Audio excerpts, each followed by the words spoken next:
Hello everyone and welcome to Daily News Simplified, your one-stop solution to detailed analysis of current affairs which are published in the Delhi edition of the Hindu newspaper and are equally relevant for your UPSC preparation. Articles dated 14th of April 2022 are listed on your screen and the timestamping for these articles is already given in the description box. So let us begin with the first article for the day. Here is the weekly assignment for your answer writing. Discuss the need for coherent national policy to address the challenges faced by interstate migrant workers in India. You have to answer this question in 250 words and you can submit this answer before Saturday to get it evaluated by the dedicated evaluation team at RAU'S IAS. This article appeared on page 1st of Delhi edition Hindu newspaper and talks about the recent report submitted by the World Bank with respect to South Asia's economic growth. This report talks about India with its neighbor and how they have performed in the last 3 years of their economic development and what economic prospect lies ahead. The central bank has predicted that India's upcoming economic growth rate will fall. And this fall will be very minor, but this will have the successive falls, that is, the falling growth rate would continue for the next 2 years down the line. Now, from the perspective of UPSC, it is important in the prelim examination to go through the important data trend. In the mains examination, the most important and the first topic mentioned in the General Studies paper 3 is based on the system of planning, mobilization of resources, growth and development and employment. And this article directly talks about the growth of India from the perspective of GDP data. Now, over the past many DNSs, what we have done is that we have clarified the concept of economic growth, GDP development, and important trends. Today, we will talk about the factors that decide how the economic growth of a country will be framed, why economic growth is being achieved, why a country fails to achieve the economic growth. In this, we will also analyze some of the research which is being conducted by the World Bank itself. Now, before that, let us go into the important aspect mentioned in the article. Now, according to World Bank, India's growth rate will fall by 0.3% in the next financial year. The reason being, the first, that the post-COVID crisis, the recovery rate has been very dismal. There is also the rising commodity prices, we know, because of the rising crude oil. There are supply bottlenecks which are hanging across these sectors in India because of the Russo-Ukraine war. The most important one being the agricultural produce. We are also going through the unstable financial market, especially the equity market. We have deteriorating current account balances because the exports are falling behind of the import. And here the import bill is very high because of oil prices. This current account balance is leading towards the higher fiscal deficit because current account deficit actually determines the amount of money available for the government under the BOP balances. More the government requires to rebalance the BOP, lesser would be the money available for their fiscal expansion. Fiscal policy is also subjected to the external markets of India. And these external markets, if are going in the negative term, that will create more budget allocation towards balancing the BOP, that is balance of payment, ultimately meeting the needs of current account deficit. And that is the reason why the fiscal deficit is also likely to grow in India. And as the fiscal deficit of India rises, this will deteriorate the credit ratings of India and would further lead towards the low FDI or the confidence of foreign investors in Indian market. Now, the report talks about the following solution. The first one being that there should be a combined plan for fiscal and monetary policy. Now, over the past 2-3 years, what we have seen that RBI was more focused toward maintaining the monetary policy in order to control the inflation. And RBI's role in foreign exchange market as well as the external market of trade has been subdued over and above what it is doing towards the inflation. The report suggests that monetary policy should also take the equal participation in bringing the stability in India's economic growth. The second one being that it has recommended to bring green, resilient as well as inclusive growth. However, this is nothing new to India's economy. Since 11th five-year plan, India is focusing towards the inclusive growth. This inclusive growth is also based on the resilience. So the Atma Bharat Abhiyan or Make in India program is focusing on the resilience development in India's manufacturing sector. And the same is true with the International Solar Alliance or India's program to increase the solar power that focus upon the green energy development in India. However, more has to be done. The last suggestion given by is that government should focus more on the supply bottlenecks rather than controlling the demand. Now, India is a country where the demand cannot be subdued or demand cannot be restricted to a larger extent. The reason being simple that India's population is very high. You cannot force a poor person to reduce his or her consumption just because the inflation is high. So what government should do? Government should focus more on the improving supply bottleneck. The topmost reason being the oil. Government has to diversify its oil imports. Instead of depending on a single supply or instead of depending on a bunch of suppliers, India should diversify its energy needs, bring more country to its basket and try to reduce the average change in the prices of these goods. Apart from that, government should also take the fiscal route, that is to reduce the amount of taxation it imposes on different commodities as well as the duty imposed on the energy inputs. All these will help India to raise the economic growth rate according to the World Bank. Now, let us analyze how India performs in the Southeast Asian countries. Now, as you can see, the following table shows how India and its neighbor are performing in the past 2-3 years. Now, since the starting of COVID wave, that is the end of 2019, India and its neighbor have been registering the negative growth rate. India registered the minus 6.6, Sri Lanka minus 3, Pakistan minus 1. On the other hand, Bangladesh has not registered the negative growth in the past 3 years because most of the Bangladesh is going through the initial phase of middle income trap.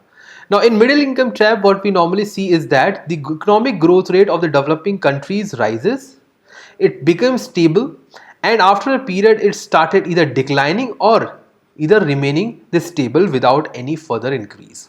Now, the Bangladesh is going from the first phase. It is observing the rise of its per capita income as well as the overall GDP. The foreign direct investment in Bangladesh is also rising.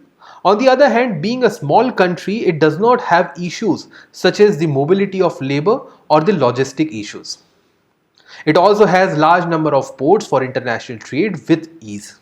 Friendly relation with its neighbor, as well as the stable political structure in Bangladesh has favored in positive economic growth despite going through the phases of COVID crisis or the current Russia's war on Ukraine.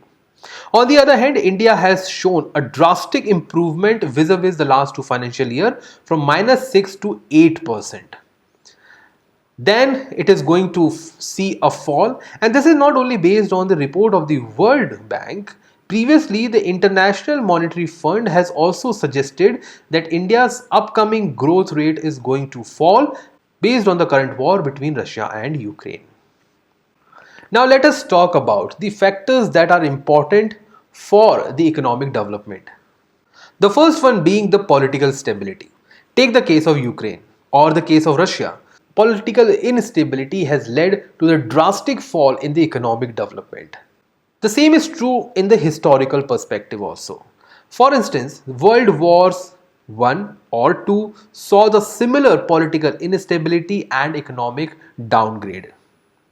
Same is true with respect to the Middle East countries and their crisis in the regular manner.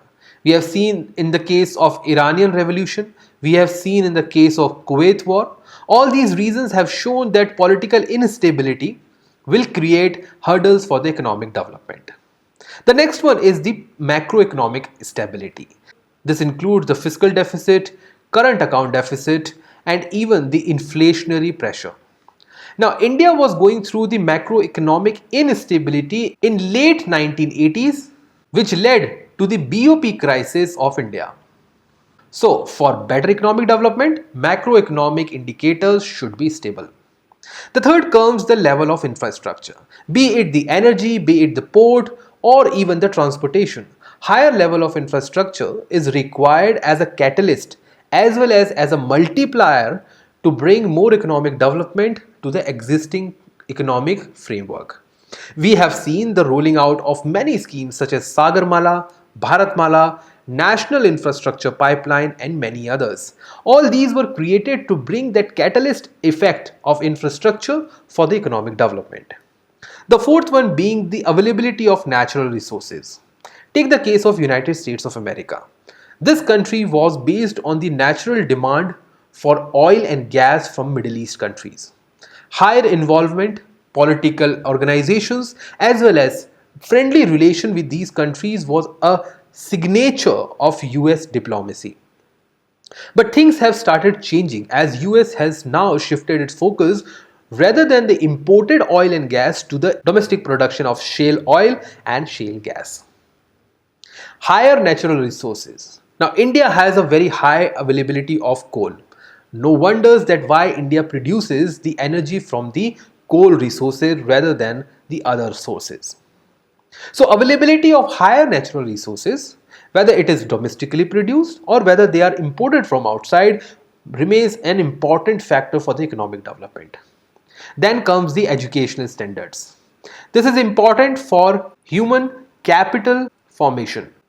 A country which has higher number of literate people, a country which has higher number of educated population will have more chances of economic development. We have the best examples of Kerala model, we have the best example of Japan model, as well as the higher standards of education has proved to be a boon in economic development. Take the case of US or the European nations. The next one being the saving rate, and if saving rate are not available, the foreign aid.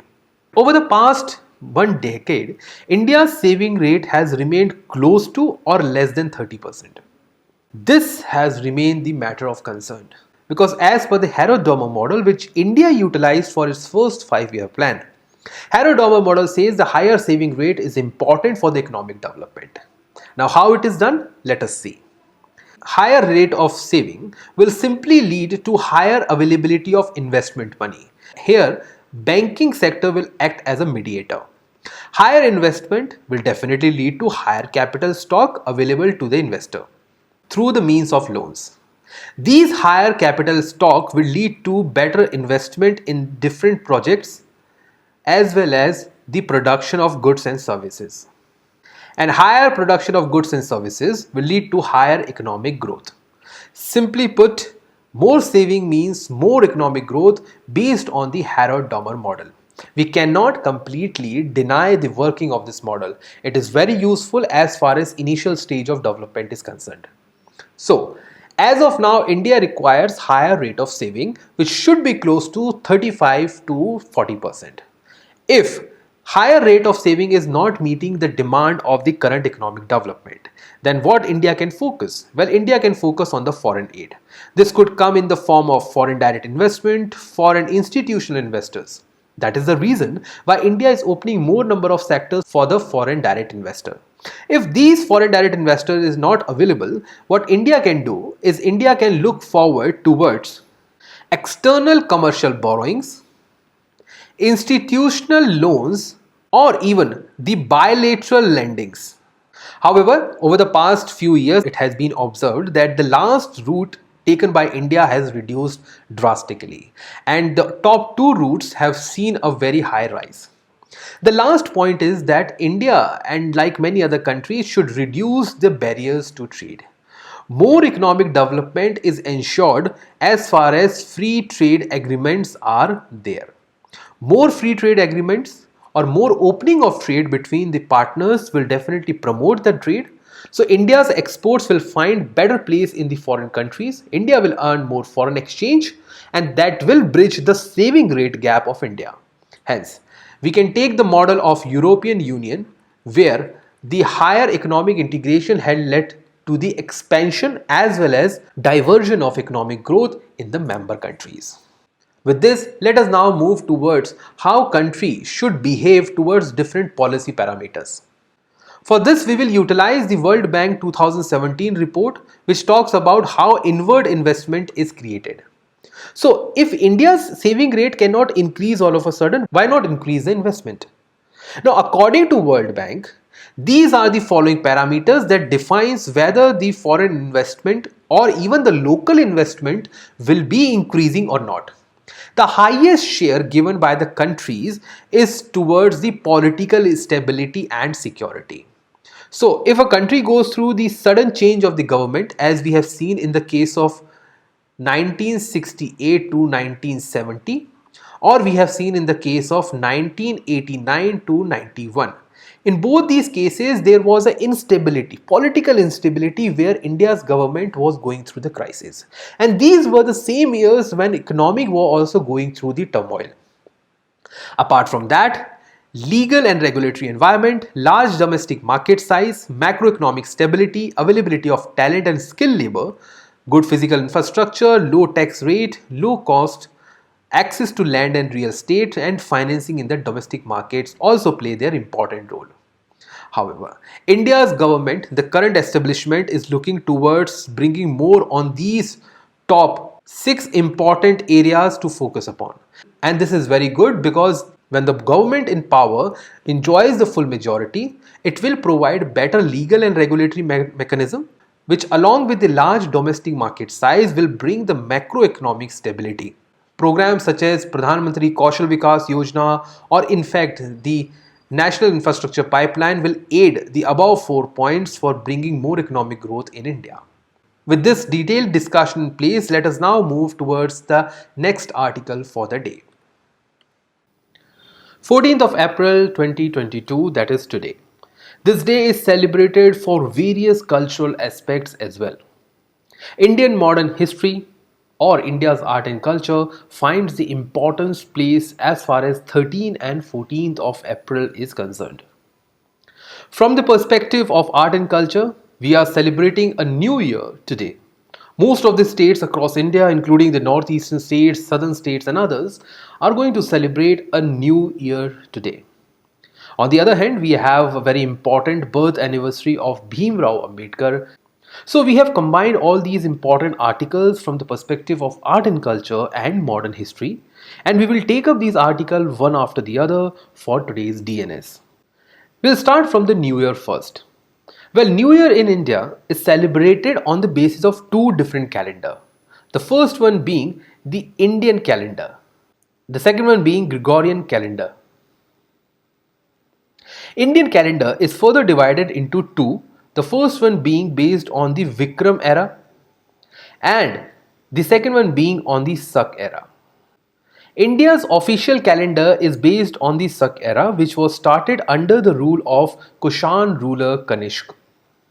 Gregorian calendar is based on the life, birth and death of Jesus Christ in Christianity.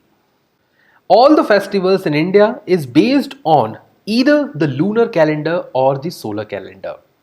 Lunar calendar is based on the movement of moon and solar calendar is based on the movement of sun. Solar calendar is fixed and the dates of solar calendar is same throughout the years. So when Makar Sankranti is celebrated on 14th of January, it is based on the movement of sun and not moon. That is the reason why Makar Sankranti and even the current, that is today's New Year, is based on the solar movement. So it will remain fixed throughout the years and even the coming years. It might fluctuate by a few minutes and you might find it to be on the 13th or 14th of April. However, there will not be any drastic movement in the dates. On the other hand, the dates or the festivals which are celebrated on the basis of the movement of moon or which are based on lunar calendar, their dates may differ up to 1 month, up or down. That is the reason why some of the festivals, including Hindu festivals as well as other religious festivals, may differ based on the calendar. Diwali may be there in the month of October or it may be there in the month of November. So let us start understanding some of the feature of lunar and solar calendar, and we will also take some of the important festivals celebrated around India. Then we will move towards the entire study prelim pointers from the perspective of Bhim Rao Ambedkar. Solar New Year is based on the solar calendar. That is, it is completely based on the 365 days movement of sun. These are the following important festivals which are celebrated across India, and these are the following places where these festivals are celebrated. As these festivals are based on the movement of sun, their dates more or less remains the same. As we have said, Makar Sankranti, Puthandu, Vishu, or even festivals like Bihu, which are celebrated in northeastern states. If we move towards the lunar calendar, you'll find that the number of festivals which are celebrated based on the lunar calendar differ from days, sometimes week, and even sometimes months. So these festivals includes Gudi Padwa, Chaitra Navratra, Tamu Hosar, and many others. Well, now when you compare both these years based on the different calendars, you'll find that these are celebrated across India. So irrespective of the kind of calendars that is being followed, festivals and the New Years across India are celebrated based on both lunar as well as solar calendars. Now, let us understand one of the important festival which might be asked by the UPSC in the prelim examination, and this includes the festival of Bihu. Now, Bihu is celebrated in the state of Assam and is divided into three types: Rongali or Bohag Bihu, Kongali or Kati Bihu, and Bhogali or Magh Bihu. Well, these are also the names given to the different months. The first one, the current one, is the Bohag Bihu. It is celebrated as a new year and is also known for the harvesting and sowing season. The Kongali Bihu is for lighting lamp and praying for the protection of crop from God. The same lighting of lamp is also seen in the Diwali festival. The third one is the Bhogali or the Magh Bihu, and it is celebrated as a crop harvest festival where a bonfire known by the name Meji is lit. It lies or it is contemporary to the celebration of Makar Sankranti in the month of January. The food which is used or which is cooked is the pitha, which is also known as rice cake, and the larus. It is a traditional food which is made by using the rice and the coconut. Now, rice is the staple crop of Assam, and that is the reason why even the festivals and the food and the cuisines used in the festivals utilize the rice. The attire used the Muga silk, which is very abundant and found in large quantities in the state of Assam, and dhol of Bihu is beaten while dancing on the Bihu folk dance. Bihu folk dance is one of the most important folk dance from the perspective of UPSC. The another thing which is mentioned in today's newspaper is the Puthandu, which is also the Tamil New Year. Now, why we have taken both these? Because both of them were mentioned in the newspaper. Another name for Puthandu is Varsha Pirappu. It is celebrated by the Tamil community in India as well as the northern part of Sri Lanka. It is a celebration for the spring season. The rituals will include the decoration of the houses with kolam that will welcome the joy and prosperity in their houses.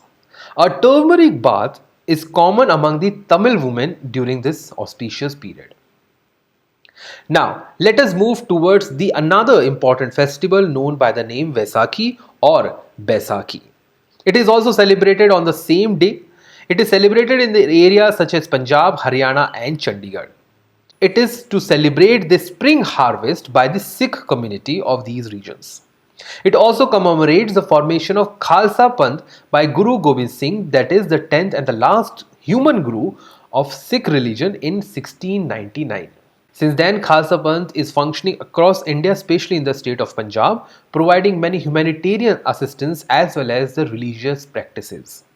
The ritual of this festival includes the holy dip in the sarovars, especially the sarovars attached to the gurudwaras, and also joining the Mela celebrations across the states. Bhangra, celebrated dance by males, and Gidda, a celebrated dance by female, is also performed on this festival day. Now, with all these important festivals, let us now move towards the modern India and talk about the Bhim Rao Ambedkar, the maker of India's constitution. So we will go through the important prelims pointers that could be asked by the UPSC in the upcoming examination. He was a chairman to the drafting committee to the Constituent Assembly. Do not get confused with the Parliamentary Assembly or with the Central Assembly. And he was a very good scholar who studied history and economics to a wider extent. He was a learned jurist, idealist, as well as the emancipator for social reforms.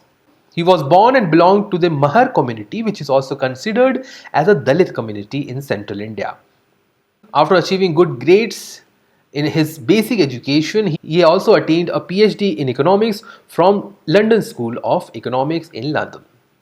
As far as socio-political agenda is concerned, well, after going through the personal atrocities belonging to a Mahar community, he decided to fight against the social norms of casteism. He was against the caste-based discrimination and untouchability. Ambedkar was in favor of removing or annihilating or completely eradicating the caste system. He condemned the Hindu scriptures and considered that these scriptures actually propagated the caste discrimination or the inequality among the caste of Hindu religion. He was also part of the Bombay Presidency Committee that was working with the Simon Commission in 1928. Although he was not a member of Simon Commission, he established Bahiskrit Hitkarni Sabha to promote education as well as the socio-economic improvement among the Dalits. He also wrote some of the publications such as Mook Nayak as well as the Bahishkrit Bharat. He advocated the separate electorate for the depressed classes. That is one of the demand in the Round Table Conference, which later came across as a bitterness between Gandhi and Ambedkar and ultimately led to the signing of Pune Pact in 1932, in which instead of providing separate electorate, reserved seats were provided for the depressed classes. Ambedkar also organized the Meher Satyagrah. Meher stands for the Meher community in 1927. In 1930, he launched the Kala Ram temple movement. However, they were not able to propagate this agenda to the fuller extent. This temple movement was in the demand to provide entry to the depressed classes in the higher temples of Hindu gods and goddesses.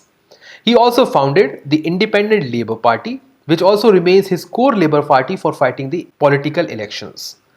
This later transformed into Scheduled Caste Federation in 1936. This was once asked by the UPSC also. He also considered the right to constitutional remedy, that is Article 32 of the Indian Constitution, as the core or the soul of Indian Constitution.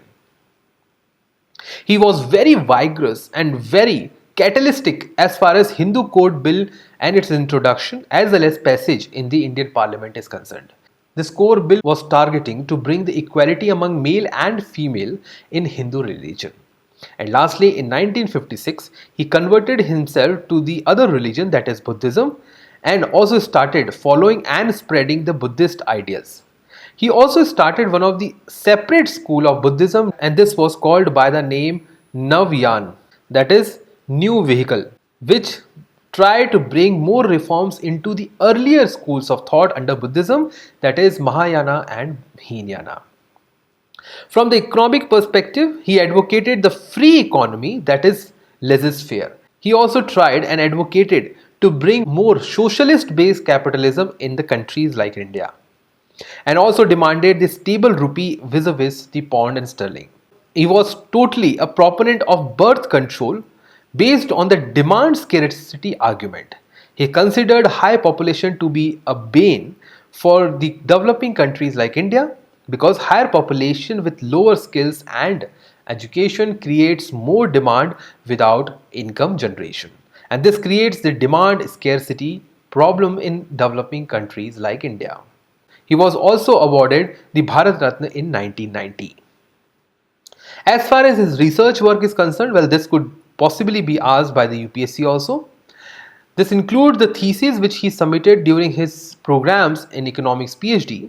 This included the ancient Indian commerce, national dividend of India, as well as the problem of rupee. He also wrote a paper on the caste in India and their mechanism. He also published a paper with the title Who Were Shudras? All these papers either focused on the economic development of India or the socio-cultural development. As far as his value system is concerned, well, this is important for your general studies paper 4. He was a democratic person who believed in peaceful resolution of the problem in non-violent and harmonious means. He also called for the spirit of fraternity, compassion towards the downtrodden, and the equity among the genders and different castes. These are the following important books written by Ambedkar, and the most important one being The Annihilation of Caste, which he wrote in 1936. With this discussion in place, let us now move to the next article for the day. This article appeared on page 16 of Delhi edition Hindu newspaper and talks about the important government scheme of Rastriya Gram Swaraj Abhiyan. The scheme was launched in 2018 and was targeting the empowerment of Gram Sabha or the Gram Panchayat in order to improve the governance system in the grassroots level. Recently, the central government under the Cabinet Committee on Economic Affairs has approved the proposal to continue the Rastriya Gram Swaraj Abhiyan, and this continuation will last till 2026, that is next 4 years. Now, from the perspective of UPSC examination in the prelims, it is important for the student to go through the important scheme, and this is a prime scheme which could be asked in the upcoming prelim examination. So let us start discussing certain aspect of this scheme in much detail. The scheme was launched on the Ambedkar Jayanti on 14th of April 2018, that is 4 years ago. The objective of the scheme is straightforward, that is Sabka Saath, Sabka Gaon and Sabka Vikas. The scheme targets to promote the social harmony. It will spread the awareness about pro-poor initiative of the government, basically the government schemes. Because there are certain cases where government have found out that despite rolling out the best of their schemes, people participation remains very limited. The reason being that people are not empowered enough to understand the scheme, or if they know about the scheme, they are not empowered or they are not at a confidence level to participate in those schemes in full numbers. The scheme also try to reach out to poor households to enroll them in certain schemes as well as take their feedback on the various welfare program. It will take the help of beneficiaries, elected representatives of PRI, that is Panchayati Raj institutions, women's self-help groups, and other political representatives such as MP and MLAs. The scheme will utilize the following schemes. The first one being the Pradhan Mantri Ujjwala Yojana for the distribution of LPG gas. The second one being the Saubhagya Yojana for the easy and free electric connection. The third one being Ujala scheme for the distribution of LED lights for energy saving. Then we have financial schemes such as Pradhan Mantri Jan Dhan Yojana, Jeevan Jyoti Bima Yojana and Suraksha Yojana. The last one being related to the health scheme of Mission Indradhanush. All these schemes will be utilized in the intensive format in order to bring the empowerment of each and every panchayat across the nation. All these programs will be monitored by the central government through their different apps. Well, as far as different functions are concerned, the scheme will focus upon the Ambedkar's idea, and this was the reason why it was launched on 14th of April. It will organize different camps for providing caste certificate, income certificates, scholarship programs, and even the Aadhaar linkages to their bank. Every village will go through the cleanliness drive.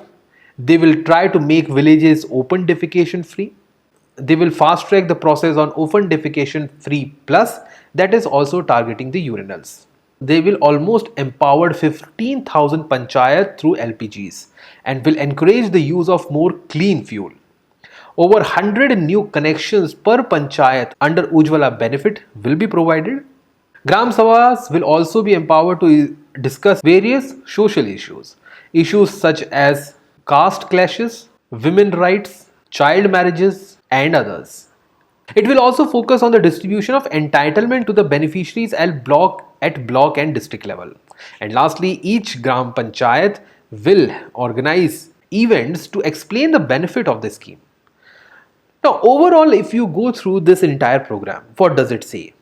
The macro picture of the program will say that every poor person in each and every Gram Panchayat of the country should know about what government is doing. And not only that, they should also have power, confidence to participate in those schemes and take the best benefit out of it. So actually the scheme is focusing on bridging that gap between the government as a provider and poor people as the beneficiaries. This gap will be bridged for the next 4 years also. And lastly, it will focus on doubling the farmer income and also celebrate success stories of the different role model, which also includes the freedom fighters. Now, with this discussion in place, let us now move to the last article for the day. This article appeared on page 15 of Delhi edition Hindu newspaper and will be considered as a continuation of the debate that we have taken in the Daily News Simplified previously.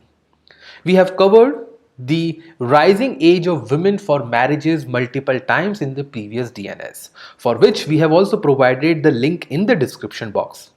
Today, we will look into those small nuances or pointers which were raised in the parliament with respect to this bill, which is emphasizing to raise the age for marriage for women. The Parliamentary Standing Committee, which was tasked to study the Prohibition of Child Marriage Amendment Bill 2021, has put certain deliberation in their first report. Now, as of now, in India, there are multiple acts that decide the age for marriages in India. It includes Hindu Marriage Act 1955, Indian Christian Marriages Act 1872, Special Marriage Act 1954, and all these acts actually call for 18 years as the base age for brides and 21 for the grooms. The Prohibition of Child Marriage Act 2006 prohibit the marriages below the 18 years of age for women. Now the point is that in the previous DNS we have already clarified violation of this norm does not mean the direct penal provision to the girl or the family of that girl. It depends upon the complaint raised by the girl herself, and that too within a specific period of time. All of these provisions associated with the child marriage have their own limitations that we have discussed in the previous DNS. So today we will talk about the favor and the against arguments that were raised recently in the parliament.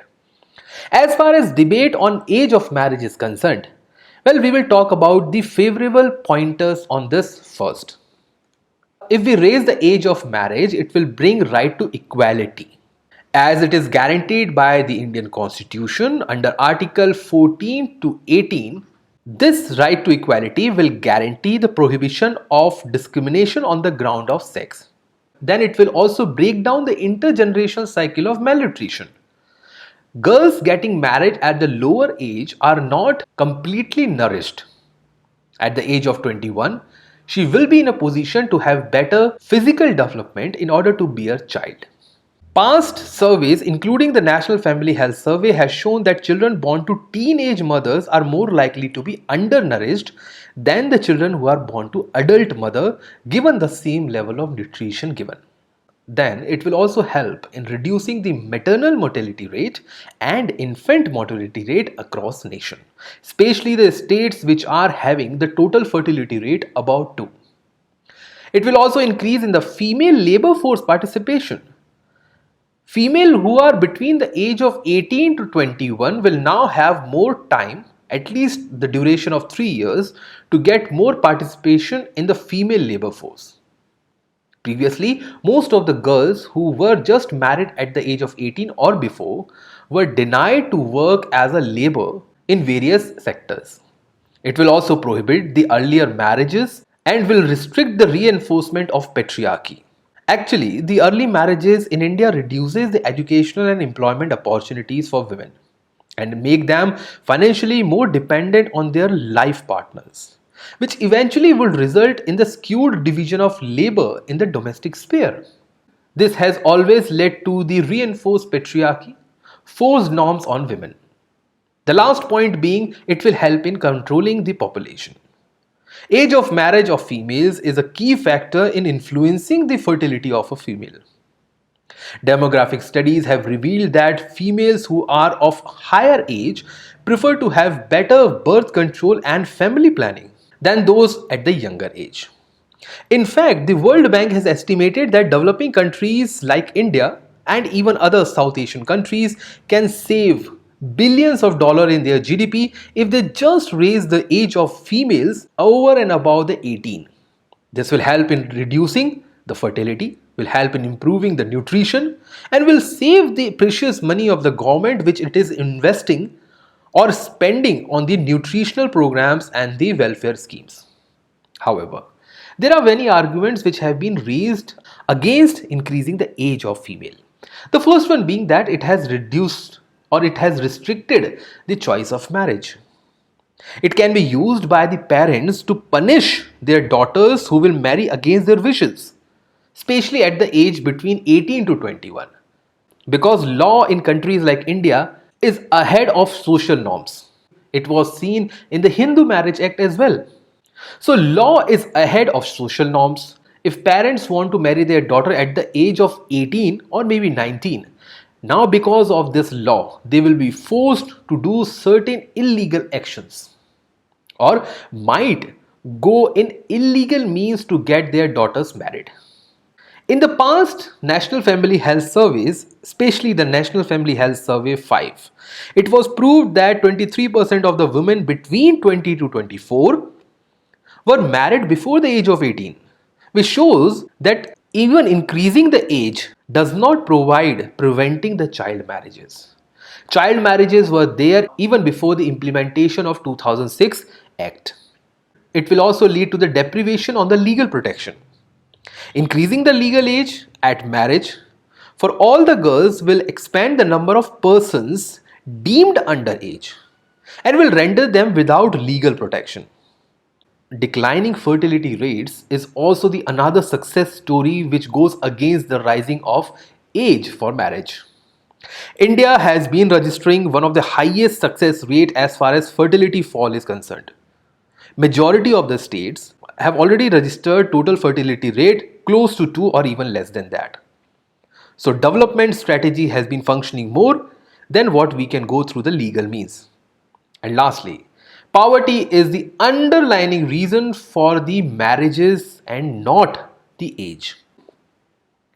According to the National Family Health Survey 4, 56% girls were married before the age of 21 and 75% of them belong to the poor category of the society. So it was not the age that forced the families to marry their daughters in the younger age. It was the poverty, lack of literacy, lack of education, lack of money that forced their daughters to be married at the younger age. Now, what could be the ideal solution? Well, overall development, education, skill training as well as literacy remains the prime issue, and that should be resolved. Access to contraceptive will help not only the restriction of higher total fertility rate, but it will also empower the younger females to have better family planning. Ensuring safe environment to women, be it their home, be it their working condition, and saving them from this sexual assault across the sectors will also help them to empower better and will restrict them to getting married off early. Now we come to the last part of today's Daily News Simplified, that is question of the day. Yesterday's question was, which of the following statement are true during the El Nino? The answer to this question was option A, that is second statement was incorrect. India experienced more than normal rainfall during the monsoon. This statement is inverse. During El Nino, the monsoon rainfall in India falls drastically. Today's question of the day says that which of the following books or publication is associated with Bhim Rao Ambedkar? You have 4 options, so try to select the correct answer from the given option and do comment in the comment box. That's all for today's Daily News Simplify. Thank you.